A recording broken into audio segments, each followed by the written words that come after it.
নমস্কার, awakening 169 taro কবিতা চ্যানেলে আমি কবিতা চলে এসেছি ডিসেম্বর মাসের আজকে বায়ুতত্ত্বের রাশিফল নিয়ে। জেমিনাই, লিব্রা আর অ্যাকোয়ারিয়াস, মানে মিথুন রাশি, তুলা রাশি আর কুম্ভ রাশির রিডিং নিয়ে। জেমিনাই, লিব্রা আর অ্যাকোয়ারিয়াস। তো বায়ুতত্ত্বের রাশিগুলোর জন্য ডিসেম্বর মাসে কি হতে চলেছে একটা সামগ্রিক বা জেনারেল রিডিং আমরা দেখে নেব।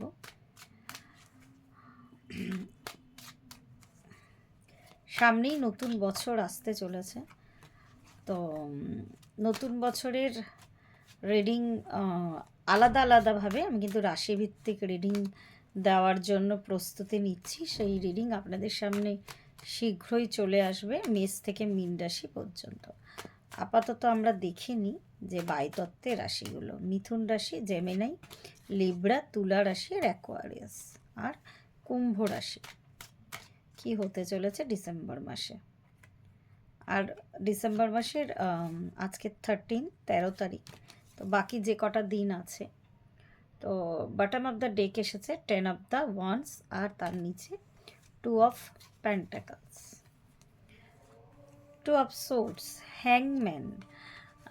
এইটুকুতেই যতটা দেখলাম তততেই বলা যায় যে আপাতত কোনো একটা ডিসিশন কিন্তু আপনারা নিতে পারছেন না। খুব সম্ভবত সেই ডিসিশনটা কিন্তু মেনলি ফিনান্সিয়াল কোনো ডিসিশন। সেটা নিতে গিয়ে আপনারা কিন্তু একটু বেশ দোনোমনো করছেন বা দ্বিধাদ্বন্দ্বে ভুগছেন যে ইনভেস্ট করবেন কি করবেন না।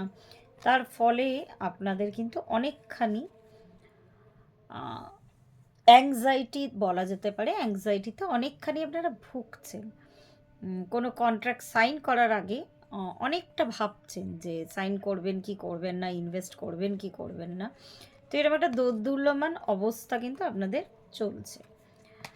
আর এখানে দেখা যাচ্ছে যে আপনাদের এই নেচারটা, যেটা আপনারা ভাবছেন যে এত বেশি ভেবে ফেলছেন, তার ফলে কি হচ্ছে না, একটা স্টাবননেস চলে আসছে।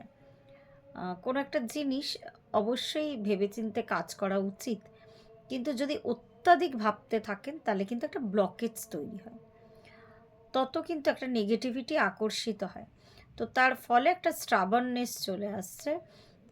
যে ডিলটা খুব সহজেই হতে পারতো, সেই ডিলটা কিন্তু আপনাদের এই একটা ইনার কনফ্লিক্ট যে চলছে তার ফলে কিন্তু ডিলটা পিছিয়ে যাচ্ছে। যেটা সহজে হওয়ার কথা সেটা কিন্তু হচ্ছে না।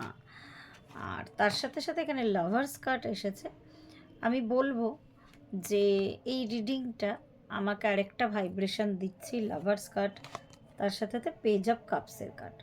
যে ভাইব্রেশনটা আমাকে দিচ্ছে সেটা হচ্ছে যে রিকনসিলিয়েশন করার কথা অনেকেই কিন্তু ভাবছেন। রিকনসিলিয়েশন করার ঠিক আগের যে স্টেজটা, যারা যারা বায়ুতত্ত্বের রাশি, আমি সেই মানুষদের কথা বলছি।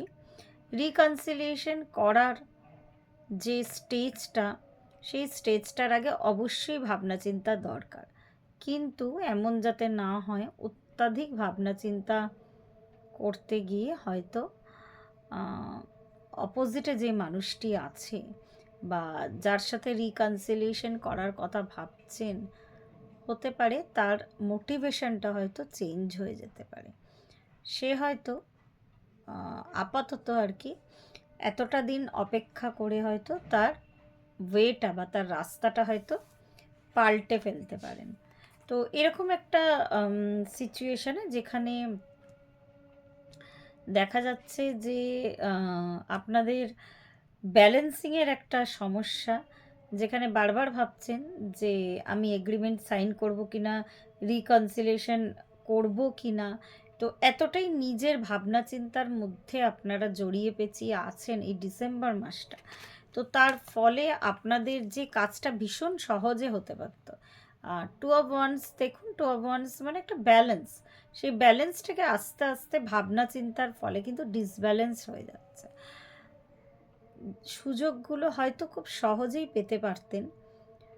কোনো একটা জব অফার এসেছে, সেটা হয়তো ভীষণ সহজে গ্র্যাব করতে পারতেন, কিন্তু এতটা ভাবনা চিন্তার ফলে হয়তো সেই অফারটা হাতছাড়া হয়ে গেল। তো এরকম একটা সম্ভাবনা আমি দেখতে পাচ্ছি আপাতত এই ডিসেম্বর, মানে রেস্ট অফ ডিসেম্বর মাসের জন্য।